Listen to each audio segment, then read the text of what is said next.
Mungkin kalian lihat soal TIU SKD CPNS yang lewat di beranda tuh kayak gini. Seorang anak menggunakan pensil untuk menulis di buku. Hubungan objek yang setara adalah...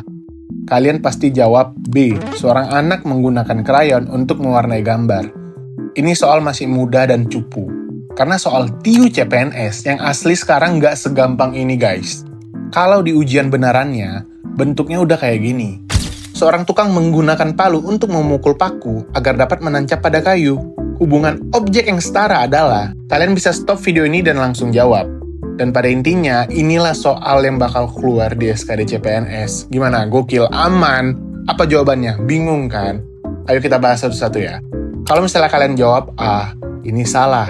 Kenapa? Karena pisau itu untuk memotong, bukan membantu sesuatu masuk ke dalam benda lain. Kalau misalnya kalian jawab B, seorang penjahit menggunakan jarum untuk menusuk kain agar benang dapat masuk. Ini masih bisa kita simpan ya guys ya. Kenapa? Karena jarum itu dipakai untuk menusuk kain supaya benang bisa masuk. Ini juga sama persis pada proses menembus atau masuk ke media dengan bantuan alat. Kalau misalnya kalian jawab C itu salah karena kuas itu mengoles. Kalau misalnya kalian jawab D itu salah karena buku itu hanya dibaca, nggak ada proses fisik. Dan E salah karena tang hanya memegang.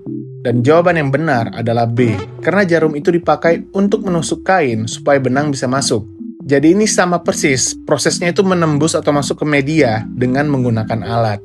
Kalau ini aja masih bikin mikir, udah nggak usah lama-lama, kalian butuh bukunya. Karena ini yang banyak bikin orang kejebak waktu ujian. Aku udah rangkum semua pola dan cara mikirnya sesuai dengan ketentuan Menpan RB dalam satu buku digital.